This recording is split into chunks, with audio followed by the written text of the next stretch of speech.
Welcome to Jeff's World, the weekly 30-minute show where our goal is to help you make more informed investment decisions. We're going to cover some key opportunities and risks today tied to developments around the world, and we're going to take your live questions from the chat on YouTube, so you can ask us what's on your mind at any time. You just have to enter it in the chat. We'll get to those questions in a little bit after we share some of our latest insights. Now, of course, we've got a few required disclosures before we get started.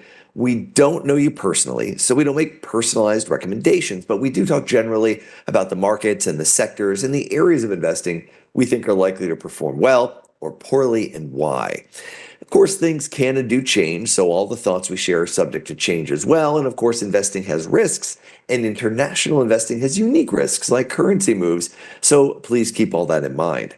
Now, today I'm joined by Heather Gibley and, Michelle Gibley. I mixed you two up. Michelle Gibley and Heather O'Leary on the global strategy team here at Charles Schwab. Ladies, I've worked with you for 10 years. I do know your names. Sorry about that. Good morning, Jeff. Good morning, everybody.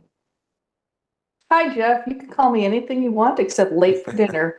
I will be watching the chat and questions closely as usual, and we will get to those in a little bit. But can you go ahead and kick us off with a quick rundown of what we're watching this week that could move the markets?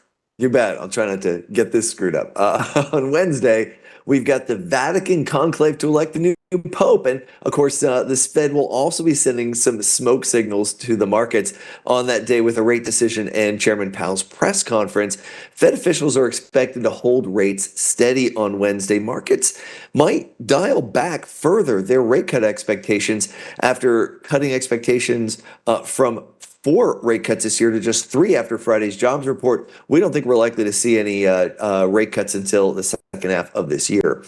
Now, the Bank of England will probably cut rates by 25 basis points on Thursday. They may drop the word gradual from their guidance, and that's something I'm going to be watching for. That would be the easiest way to signal the door to back-to-back cuts over the summer, again, for the Bank of England. Now, with tariffs on the minds of central bankers, Tuesday, we're going to get the March U.S. trade data, and on Friday, we're going to get China's April trade data. That's the more timely data. China's trade report for April will probably show an initial hit from its escalating trade war with the U.S., of course.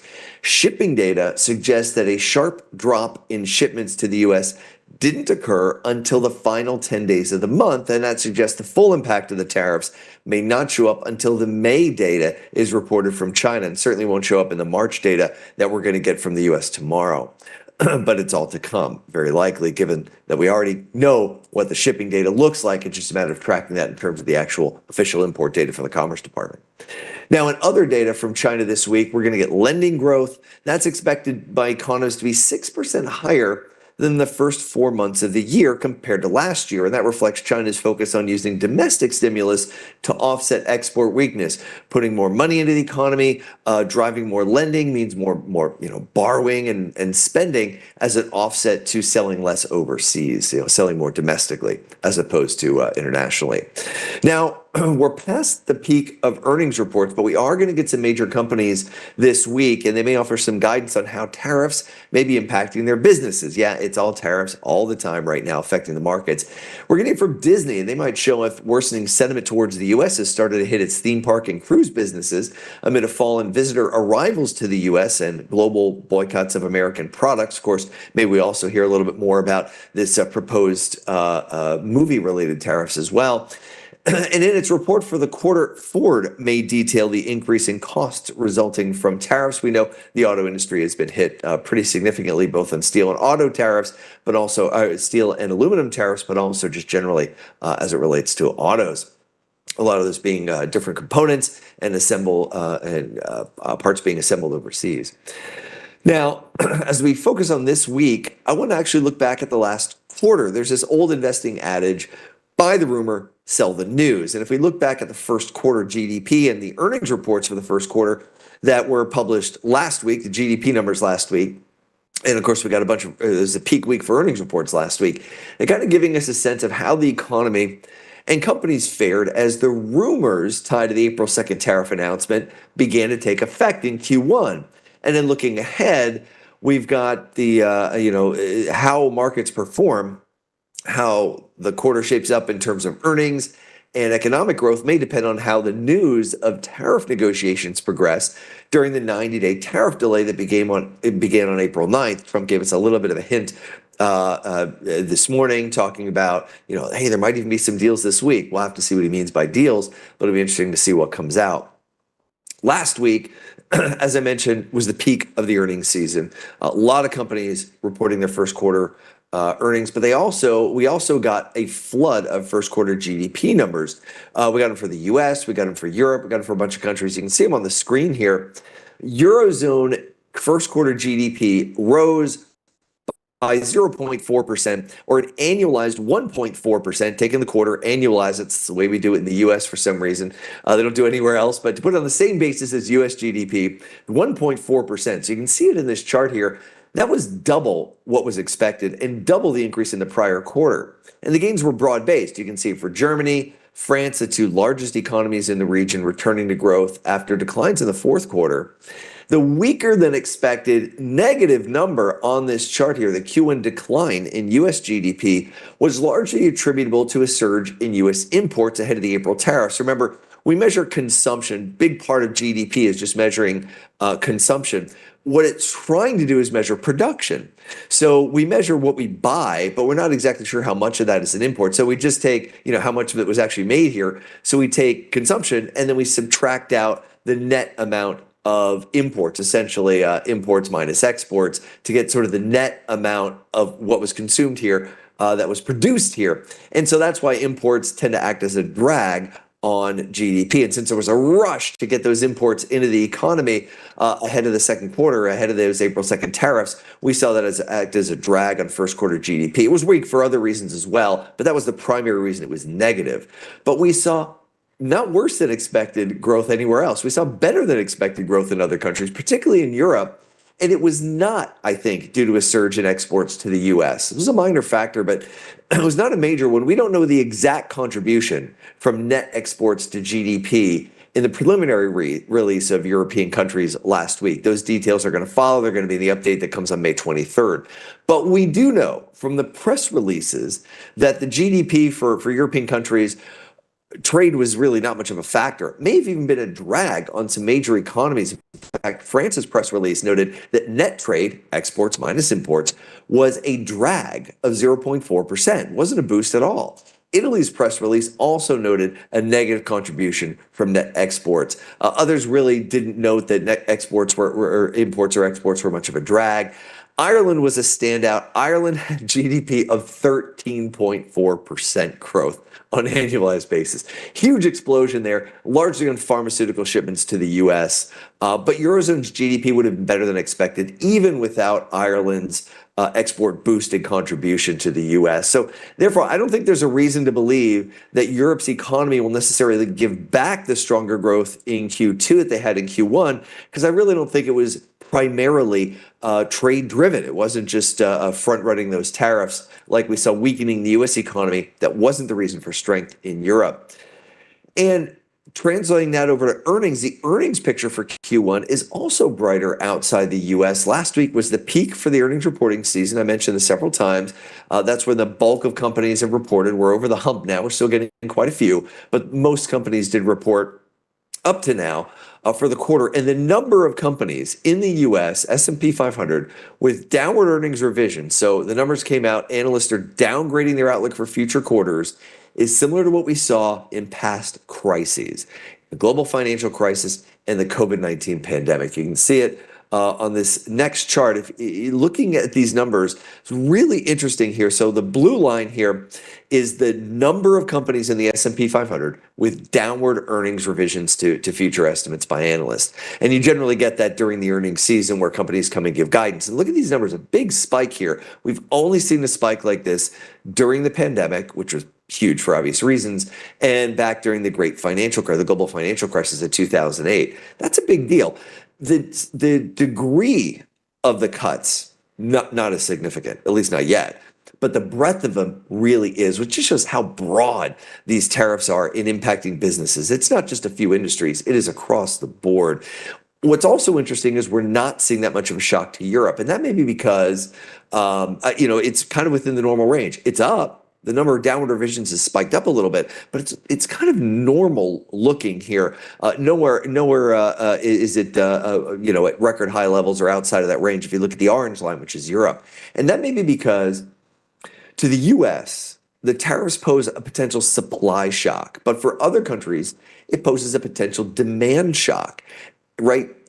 It's easier to replace lost demand with domestic stimulus, right? You just have increase, lower interest rates or encourage more borrowing and cut taxes or increase government spending to try and drive more domestic growth to offset international sales. That's easier to do. It's almost like flipping a switch to just change the policy than it is to make up for a loss of supply with new factories and materials and workers. Those, you can't just flip a switch and get that. So that's a bit why we're seeing why non-US companies are performing much better, both on the earnings front, economic front, and stock market front than US stocks so far this year. And that's something that could continue. Obviously, Q2 is going to depend on what's going to happen with the trade talks, right? We've got this 90-day pause where most of the most disruptive tariffs have been on pause since April 9th.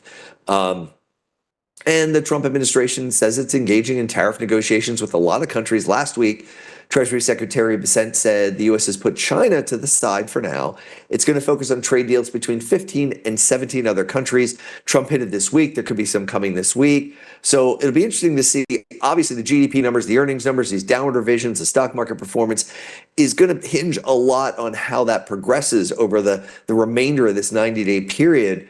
What do you think, Michelle? What's the latest on these trade negotiations? What do you see? What do you think we're likely to see this week? Yeah, I think that for markets, the words, deals or negotiations and talks, those are soothing, but we may not get an end to the uncertainty for businesses and consumers in the near term.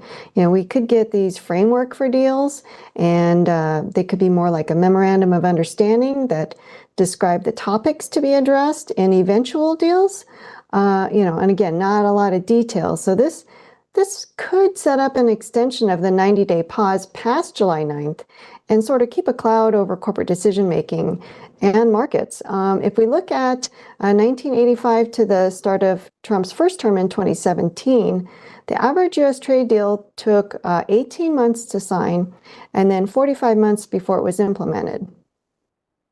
Yeah, interesting, right? So the idea that we're going to get deals in 90 days or deals in a week seems pretty far-fetched given the history of how long it takes to actually get a deal signed and then even longer to get it implemented. I mean, 45 months. Wow. So it's interesting that you put up memorandums of understanding, right? So what we don't know right now, even what's up for debate, right? Like what's out there. I mean, the U.S. administration has tossed out buying more LNG from the U.S. They've taught a lot of different issues, right? Some are geopolitical issues around immigration and fentanyl with China and others. Some are about defense spending, right? Issues in Europe. Some issues are obviously about a trade balance. Some are more industry specific. So we're not even sure with some of these countries what are the terms of the negotiation. So what we might get this week are maybe narrowing the scope of the discussions. That would be a positive news, but certainly nothing like along the lines of a deal. Interesting. So let's talk about some of these countries. Let's dive into maybe what we might see over the course of this week or over the next couple of months as it relates to some of these countries. So let's talk about Japan first, probably the easiest country to craft a deal with. When I think back to the evening on April 2nd, Trump said he was open to negotiations if other countries offer something phenomenal. And back in 2019, he literally called the updated trade agreement with Japan that he did phenomenal. It was a tremendous agreement, he said. But the U.S. and Japan announced the negotiation in September of 2018. That deal wasn't signed until October of 2019, a year later. Now, that was faster than the 18-month average you just showed us, but that was expedited by a friendly relationship between then Prime Minister Abe and President Trump. It's hard to imagine a deal happening this time in just 90 days.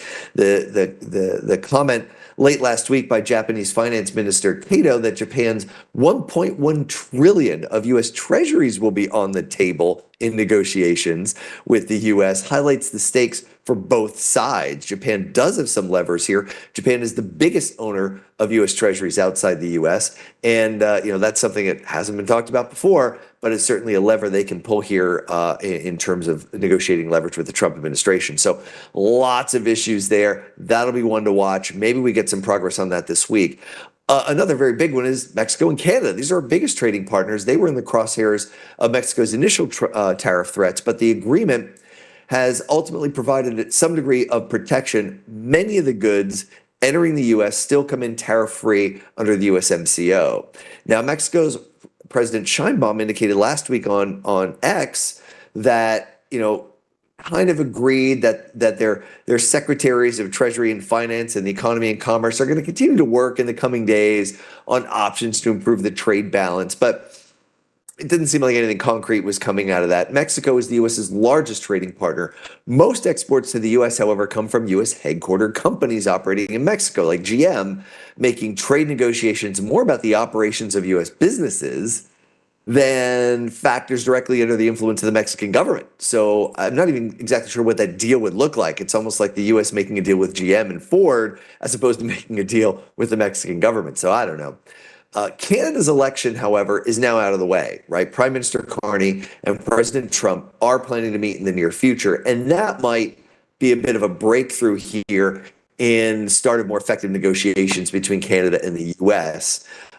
So we'll see. The relationship, though, is not friendly. I mean, Carney's campaign was all about being anti-Trump. So we'll have to see what that means. Of course, Trump continues to question Canada's sovereignty. I think just last week, again, talking about making Canada's America's 51st state. So the terms are not particularly friendly there.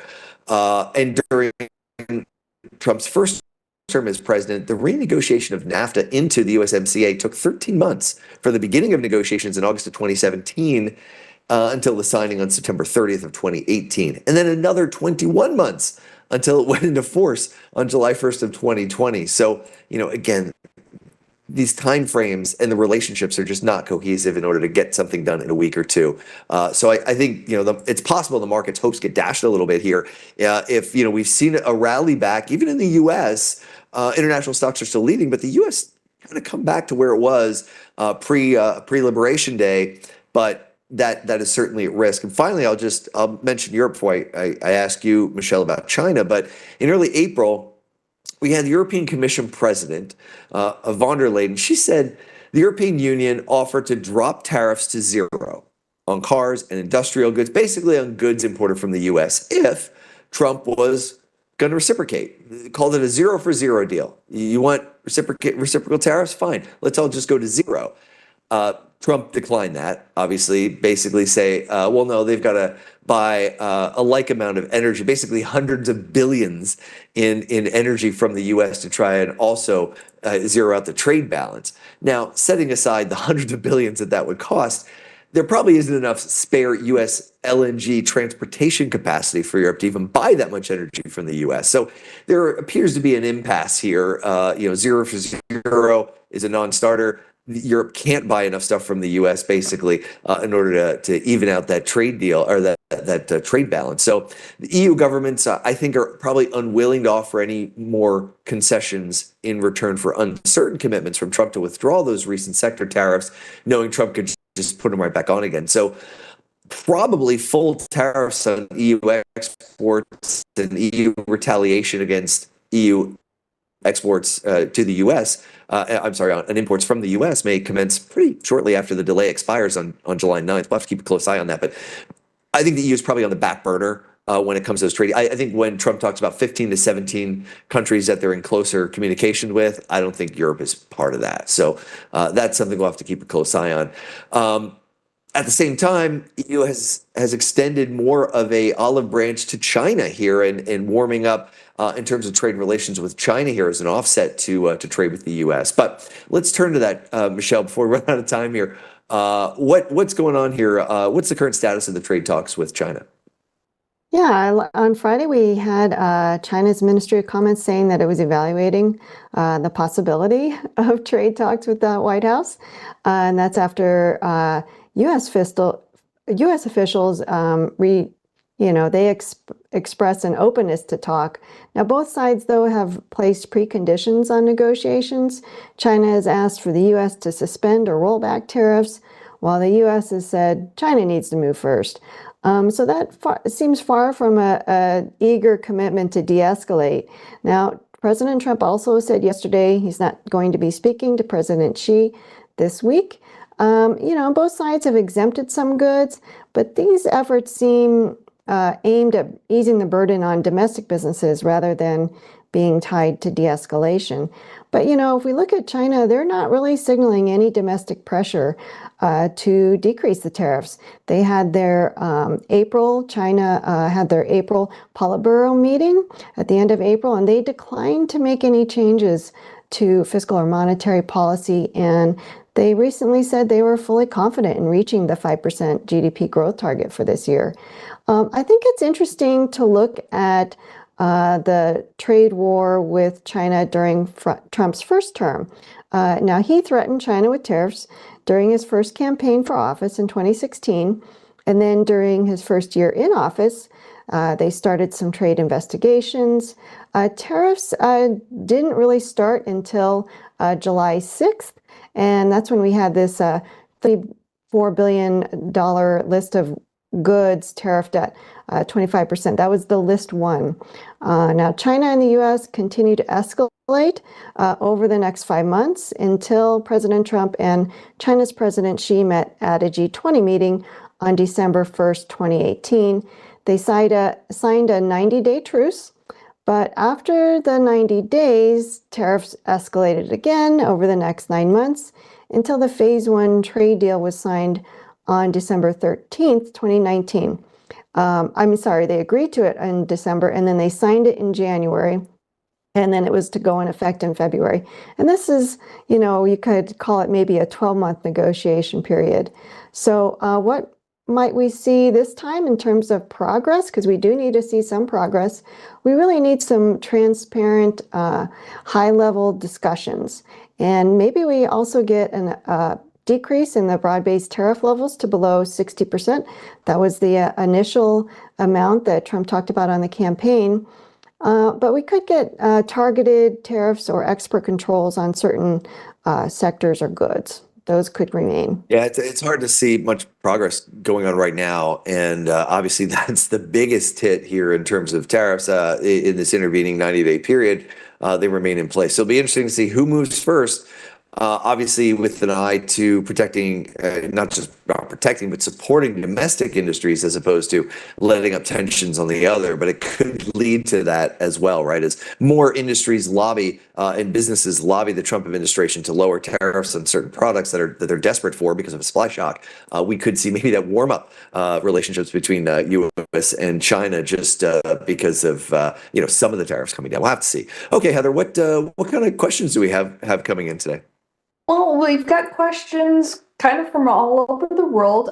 First, I'd like to make a little bit of a comment because there's been a lot of interest in where are these charts that we've been presenting here on the show. So I want to mention that they are featured on X, formerly Twitter, at Jeffrey Kleintop. So you can follow him there, as well as LinkedIn, and of course, many of our publications on Schwab.com. So in particular, Heather, I just note that this is these charts are going to be in the article that just gets published later today on Schwab.com. So I'll also put those out on Twitter and LinkedIn. But some of these are fresh charts. We just did them, I think, on Friday or over the weekend, and so we'll get those. Those will be published a little later today. You can find the whole article, about 1,000 words or so.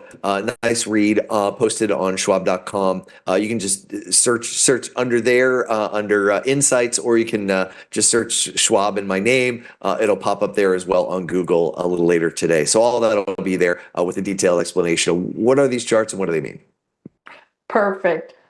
Really, our first question is about Japan. So what is our outlook on the yen in its relation to the US dollar, its markets, and maybe you can clarify a little bit about what you mean about that 1 trillion of US treasuries. Yeah, so a couple things on that. So the yen, the yen has been on the rise, and we've talked about it for gosh, a year and a half or so now, just as Japan is raising interest rates, hiking rates, as the rest of the world's cutting. That's one factor that can help support the yen, in that there used to be negative interest rates in Japan. So you could literally borrow short-term in Japan at negative interest rates and invest that money elsewhere around the world. There was a lot of money borrowed in yen and invested in AI stocks, for example. A lot of that unwound later last year, earlier this year, and so you've seen some of that. Now investors have shifted to being more biased towards being long the yen and expecting the yen to continue to appreciate, which it has. The yen is up about 10% against the dollar this year, in part because the yen acts as a little bit of a safe haven when U.S. stocks sell off. In part, that some of that money was borrowed in yen, so they then essentially sell those dollars and buy yen in order to pay off those loans. That's part of the fact, part of the driver. The other factor is just Japan is just less impacted by U.S. tariffs than the U.S. is, and as a result of that, better economic growth, better earnings growth picture supporting Japanese stocks. So we've seen that kind of rotation to shift into Japanese assets.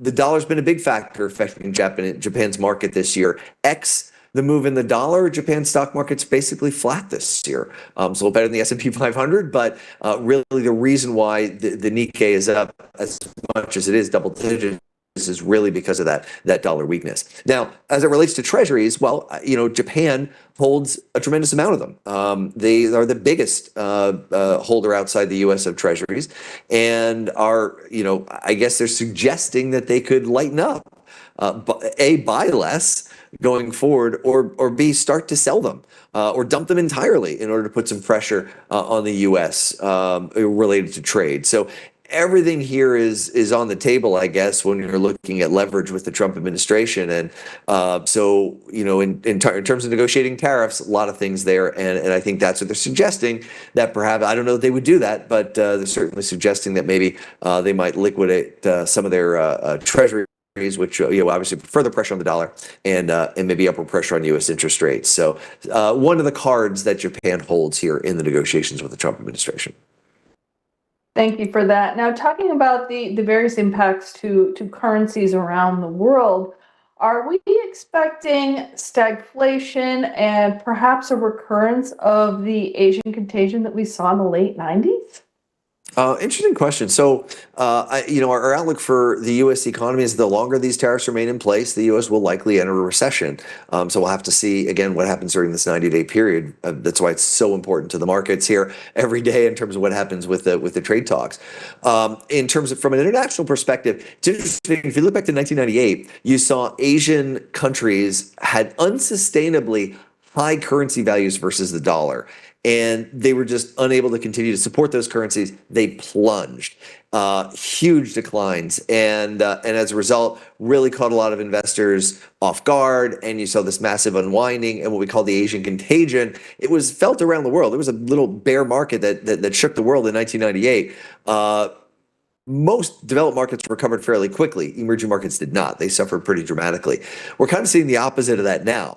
Asian currencies have been unsustainably undervalued relative to the dollar, and they're rebounding sharply. We saw some of that on Friday with a 4.5% move in the Taiwanese dollar. And so some of these sort of the opposite of the Asian contagion, where those currencies were breaking down and money was fleeing those markets. Now those currencies are jumping up and money is coming into those markets. So a little bit of a reversal there explains a little bit of the emerging market outperformance this year of the S&P 500, something we might continue to see this year, although probably not at this pace that we saw on Friday. A variety of reasons why we saw that very large jump. But it's not just the Taiwanese dollar. We're seeing it across the yen. We're seeing it across the Singaporean dollar, the Vietnamese dollar. Lots of different currencies have been appreciating in Asia lately on money moving into Asia, both from an equity perspective, just an investment perspective, as countries sort of realign their allocation to currency exposure, debt and equity markets. So yeah, that's something that could continue. Currency could remain a tailwind to investors, U.S.-based investors investing overseas. Thank you so much, Jeff. And now we are past peak week here for earnings. So what did we actually hear from some of the biggest companies and what they expect impacts of tariffs, and what did their forwarded guidance look like? Yeah, I mean, there were a couple of companies that didn't mention tariffs. Almost everybody else did, and in most cases, they're not sure. Many companies offered a variety of guidance. Heather, you and I talked about how many companies came out with, well, here's scenario A if the tariffs get resolved or lighten up, and here's scenario B if they remain where they are now. And it was sort of like A is sort of like a little bit of a slowdown. B was like, yeah, really bad. So for most companies, you're talking about United Airlines. Companies very sensitive to these costs and swings in consumer demand, and so we'll have to see how that shapes up. But yeah, really interesting. And this morning, talk about Skechers. We don't have any view on Skechers, but just Skechers. About 40% of Skechers shoes are made in China, so you can see what tariffs are going to do to them. And they're taken out by private equity today, and just struggling businesses. So we'll have to see how that goes. Generally speaking, the guidance was to the downside, and that's why we saw that big spike in downward revisions as companies are just really unsure what the outlook is. And in the environment of not knowing, better to be on the conservative side and take those numbers down. So, did they take them down? Did they take them down by more than they're ultimately going to need to? We just don't know. We'll find out here more maybe this week on the trade talks and certainly over the next few months. But absolutely critical of the outlook for earnings is what's going to happen with tariffs, and it's just too early to say. Thanks so much, Jeff. I think we have time for one more question, and it might be more of a Michelle question. So with all of the market turmoil, with the tariffs and earnings and so on and so forth, do we think there's any geopolitical concerns that things could start heating up amidst all the chaos? Like, will China invade Taiwan? Yeah, we get this question pretty frequently, and I know that it's a concern. Obviously, Taiwan is where most major semiconductors are made, at least the advanced ones. And so something happening there would be bad. But right now, China really kind of has its hands full in terms of its domestic economy slowing, and really cannot, risk some kind of geopolitical either invasion or putting some kind of a ring around Taiwan where they wouldn't be able to export. And so we don't see that anytime soon. The people that we follow that are following the situation closely tell us it's just not really something that they see. There's too big a risk for China getting that wrong. I quickly add that, just the latest survey from Taiwan's National Chengchi University, which has done a wonderful job over the last 20 plus years of every 6 months surveying the population of Taiwan about their opinions on independence versus reunification with China. And what we're seeing, we continue to see, even in the latest data, which is through January, a rise in the number of people preferring just the status quo. Not independence, not reunification, just don't change anything. For a while, China was worried that Taiwan was drifting away, becoming more Western, and that doesn't seem to be the case in recent years. They just don't want to change anything, and the status quo is fine with China. They just don't want to see Taiwan drift further and further away. And with the recent electoral gains in Taiwan, combined with the population of Taiwan favoring increasingly and overwhelmingly favoring no change in their relationship with China or the West, it seems like China isn't compelled to make any move on Taiwan right now. In fact, probably less reason to do so than we've seen in many years. So expect to continue status quo there with regard to China and Taiwan. Well, thanks to Heather and Michelle and our producers, Andrew and Gabe, and everyone for those questions and for joining us. Of course, tune in each week at 11 a.m. Eastern or catch the replay on YouTube. And be sure to click like on the show and share your comments on what you're watching in the markets. And we'll see you again next week.